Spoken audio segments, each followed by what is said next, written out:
Hello and welcome. As we monitor the political developments in Nigeria, with special beam on Peter Obi, the presidential candidate of the Labour Party in the last presidential election, the 2023 general elections, his recent activities have really opened a lot of mouths and kept people talking. His visits to Atiku, his visits to Saraki, his visits to some other stakeholders in the political terrain of Nigeria have made a lot of people begin the speculations concerning his political career. Look at with the political situation in Nigeria, it's one election to the other. Once one election is over, everybody is fixated on preparing for the next elections. Is done concerning the welfare of the people. The politicians seem to have passed on this wave of political speculations, the next elections. And with that said, Peter Obi's recent activity has put a lot of people feeling that he is wooing alliances. As a lot of people say, it will be difficult to defeat a APC or an APC, considering that they have power of incumbency and considering the callous nature with which they grabbed the last elections against the wishes of majority of Nigerians. But in a recent program on Arise television, Doyin Okupe surfaces after a while. This is someone who played a big role in the last election with Peter Obi and called the Labour Party a special purpose vehicle, something the party didn't see as kind or nice enough coming from him. He maintained that the Labour Party was a special purpose vehicle and he had nothing to embellish about that fact. A frail Okupe who battled cancer in recent times, thanks to God for his recovery and the courage he has to face his daily activities, opined one of the biggest things he said is that power was concessioned to the North. Whether or not we like it, the North, political authority is concessioned to the North. And the South has to lobby for it, has to go beyond the normal to have that power if they so wish. Okupe, who sounded like he's open to political alliances other than that he had with Peter Obi in the last presidential election, opined that less than 10% of the political stakeholders were with them in the last elections. So by default, it was going to be difficult to win the elections. Okupe may be right because he has this political structure thing ingrained in him. He is coming from the political class or the so-called structure that the young Nigerians want to replace. I would say he's living in the reality of his generation, the reality of the past.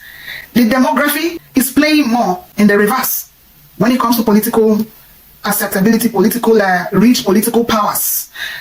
Okupe seems to forget that there is this generational change. He forgets that there is this shift, paradigm shift in what politicking has been in Nigeria. There's a clamor from young Nigerians who have become politically conscious, who have been awakened in this age to begin to change things. Okupe bragged that he had followed elections in Nigeria since 1983 and can predict the outcomes.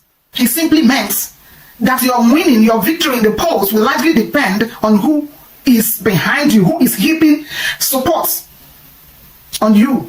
I would say again that Okupe is living in the reality of the past, in the bubbles of his generation, because they seem not to understand that the dynamics has changed.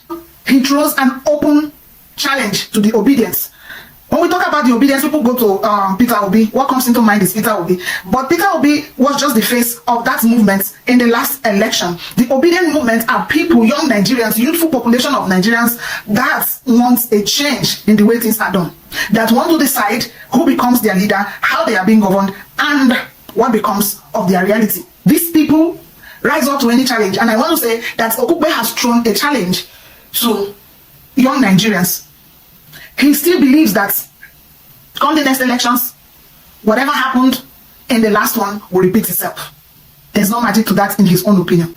Okupe has thrown this challenge to well-meaning Nigerians who feel that with the way things are run, they can't continue that way. Okupe eulogized the present administration in Tinubu and the APC.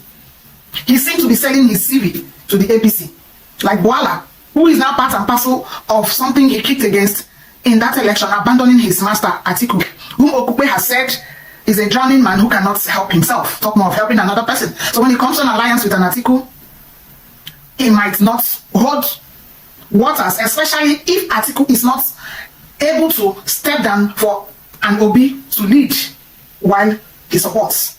The question is, Or will he still be the power as a concession to the North and to Atiku this time around? And what makes these people believe that it is just this few political class that will be pushed up in the next election? Another question that comes to mind is if actually there's going to be an alliance between Peter Obi and the North in PDP represented by an Atiku. Is Peter Obi going to shed Dati, his running mate, a guy who has worked so hard to see them in victory?